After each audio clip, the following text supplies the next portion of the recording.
Det, der skal ske nu, det er, at jeg vil prøve at få Sofie til at føle, at hun har været ude på pisten hele dagen i høj sol, uden skibriller. Så Sofie, vil du lige prøve at komme herhen? Jeg kan se, at du er totalt i skiferie-mode. Har du lyst til at prøve at føle, at du har været på ski hele dagen i et bravende solskin? Ja. Ja? Okay, så prøv lige at lukke øjnene. Det er så skarpt, Karoline. Er det ikke bare totalt meget ligesom at være på skiferie? Jeg får helt røde pletter for øjnene, Karoline. Prøv lige at gå hen og hente den der bakke og servere den hen på bordet nu. Kan du finde den? Jeg har den her, Karoline. Okay.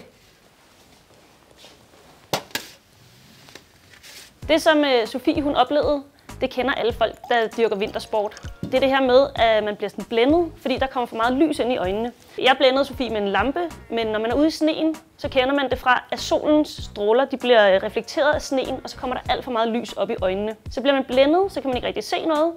Og det er faktisk meget værre udenfor, fordi at i solens stråler, der er der noget, der hedder UV-lys. Og det er det, som man sådan kan blive skoldet af om sommeren på huden. Men man kan faktisk også blive skoldet på øjets yderste hinde, som hedder hornhinden.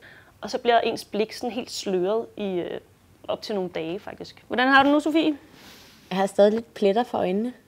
Okay. Løsningen på problemet, det er altså at fjerne noget af alt det her lys, der er kommet ind i Sofies øjne. Og det vil jeg gøre nu med noget gaffatape. Så er du klar? Ja.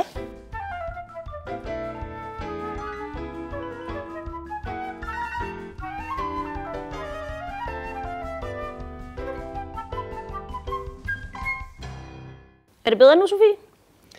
Jeg tror ikke, jeg er blændet længere, men til gengæld så er der bare helt mørkt. Jeg kan slet ikke se noget. Okay. Ja, okay. Jeg har selvfølgelig også lukket alt lyset ud fra Sofies øjne, så er det klart, at hun ikke kan se noget. Så måske jeg skulle prøve at finde en eller anden mellemløsning, hvor jeg kunne lukke lidt lys ind i øjnene på Sofie. Så jeg tænker at tage en saks og så klippe en lille sprække her, sådan så at man stadig får filtreret en masse af lyset væk, men der faktisk stadig kan komme lidt lys ind i hendes øjne.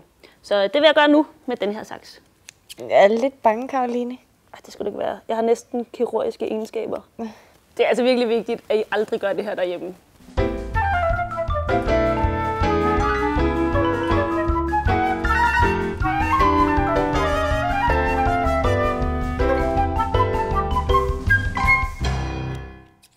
Kan du se noget? Ja, nu kan jeg godt se dig, Karoline.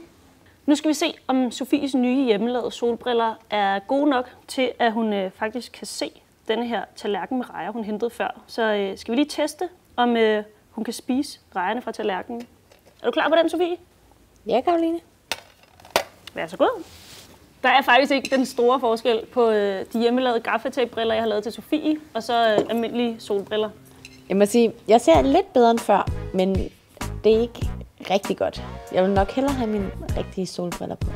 Det handler om, at de holder lys ude, så vi ikke får for meget lys ind i øjnene. Der er så selvfølgelig lige den rimelig store forskel, at jeg tror, at de her solbriller er en del rare på, og så ser man måske også lidt lækre ud end med gaffatape-brillen.